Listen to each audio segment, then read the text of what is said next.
9:14 on a Tuesday morning, an applicant opened an AIMA message and read 6 brutal words. Document not accepted for formal reasons. The birth certificate was real, the marriage was real, the bank balance was real, but one document was not properly authenticated. The translation was not clearly paired with the original, and nobody could tell which upload belonged to which application. Months of waiting had produced a file that looked complete to the applicant, but unusable to the authority. Welcome to Portugal Rights Rebel, episode. I'm Elena Vargas. Today, we tackle one of the most common nightmares expats face in Portugal and show you exactly how to fight back legally and effectively. The argument is simple. A bigger file does not necessarily make a stronger case.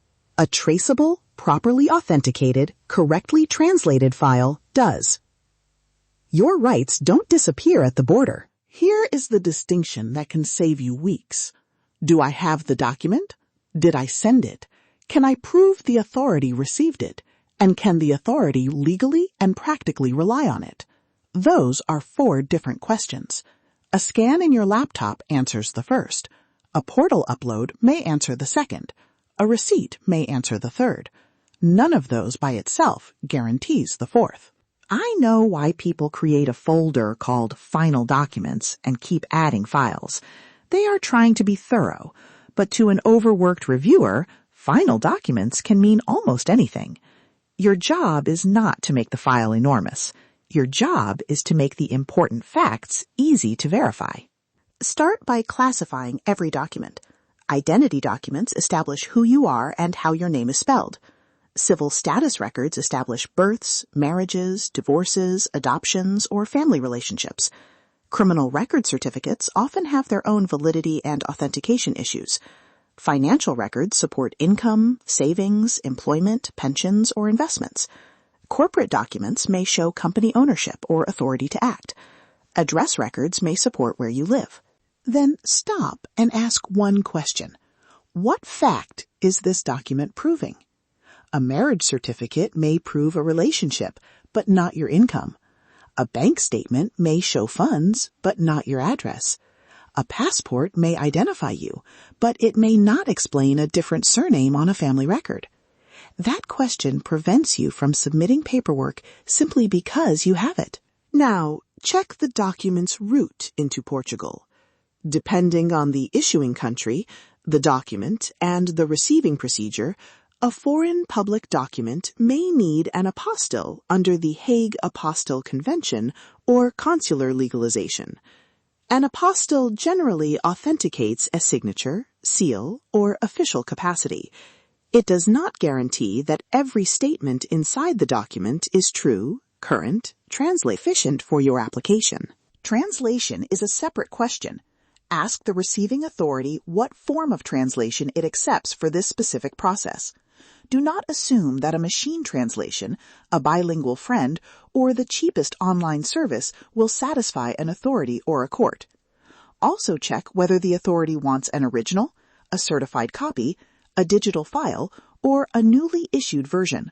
EU Regulation 2016/1191 can simplify the circulation of certain public documents, but its scope is limited. It is not a blanket exemption for every foreign document, every language, or every immigration procedure. Treat it as legal context, not as an automatic acceptance stamp. Verify the rule document by document with the authority or a qualified Portuguese lawyer. Use the 4 questions again. Do I have it? Did I send it? Can I prove they received it? Can they rely on it? If the answer to the last question is uncertain, do not guess. Investigate before a deadline turns uncertainty into a refusal. Next, check the chain of identity. If your passport says Maria Elena Santos, a birth certificate says Maria E. Santos, and a bank statement says Elena Santos, an official may need help connecting those names. The same is true for different addresses, company names, transliterations, or surnames after marriage. Add a short explanation and supporting proof where appropriate. Never make the reviewer solve the identity puzzle for you. Keep originals safe. Scan every page, seal, attachment, and reverse side. Preserve the original file format when possible. Put the source document beside its translation and give both matching names, such as birth certificate-main applicant and birth certificate-main applicant-translation. The exact naming system does not matter. Consistency does. Build a focused evidence bundle. Start with a one-page cover sheet showing the applicant's name, process reference, receiving authority, and submission date. If a stranger opened your file, could they identify the case in 30 seconds? If not, improve the cover sheet. Then add an index. For each item, record the document title, issuing authority, issue date, relevant validity information, authentication status, translation status, and page number. Add a short timeline for the application, requests for evidence, document collection, translation, and submission. Keep the bundle readable. A long file is not automatically a strong file. If you say a certificate proves a family relationship, identify its item number and page. If a bank statement supports income for a particular period, name that statement and date range. This is what traceability looks like. It saves review time, reduces ambiguity, and gives a lawyer a usable record instead of a digital scavenger hunt. Keep a submission log outside the bundle. Record the date, method, recipient, reference number, file names, and result. Save portal receipts, confirmation pages, email headers, registered mail tracking, delivery records, and screenshots showing successful uploads.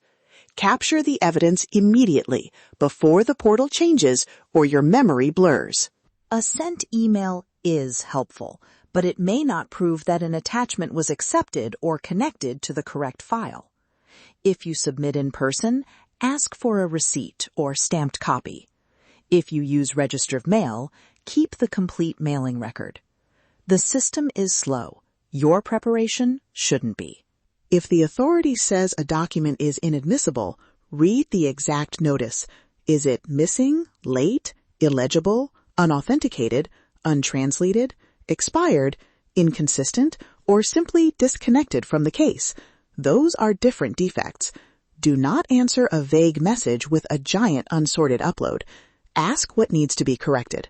A concise written request could say, I respectfully request confirmation of the specific formal defect identified in document number 3, including whether the authority requires an apostille, a particular translation format, a newly issued version, or another correction.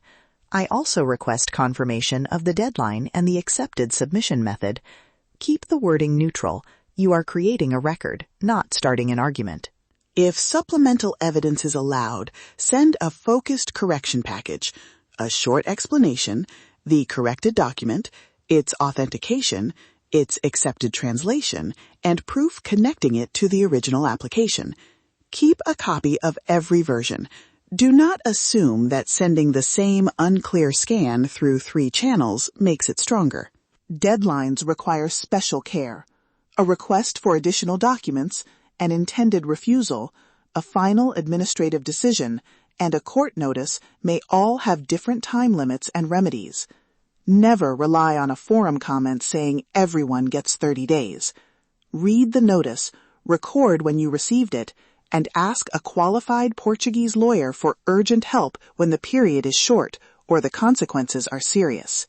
Depending on the case, the next step could be clarification, a corrected submission, an administrative objection, an appeal, a review request, or court proceedings. The correct route depends on the authority, the procedure, the wording of the decision, and the actual deadline. Do not assume an informal email preserves a legal time limit, or that an appeal automatically suspends every consequence. Here are 2 anonymized lessons. In the first, a family certificate was authentic, but the translation had a different file name and no case reference. The applicant submitted one indexed package pairing the certificate, translation, passport, and application number. The lesson was simple. Make the connection obvious. Never make the reviewer infer it. In the second case, an applicant repeatedly sent an unclear scan. One version was missing a page. Another used a different spelling in the translation. There was no log showing which version was final. Valuable time was lost explaining contradictions that a controlled submission could have prevented. More paperwork created more noise. The goal is not maximum volume. It is reliable evidence. Delete these 4 assumptions. An apostille replaces a translation. A translation replaces authentication.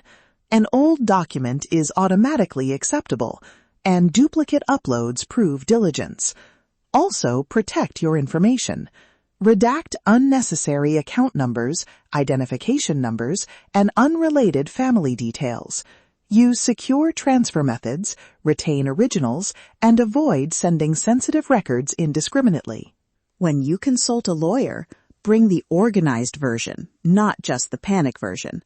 Prepare a 1-page chronology, your document index, every notice, your submission log, and a short list of questions.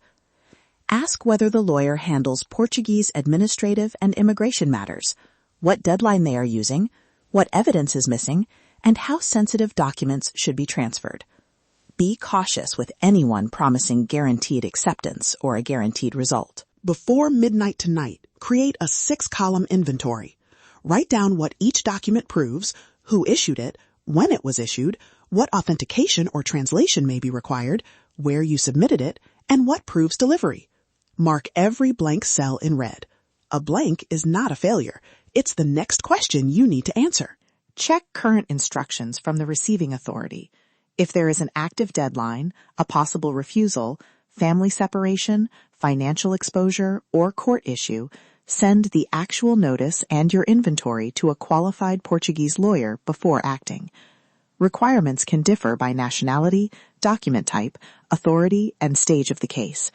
This episode is general educational information, not legal advice, and no result is guaranteed. Share this episode with someone preparing an AIMA application, a D7 or D8 file, a golden visa submission, a family reunification case, or corporate evidence in Portugal.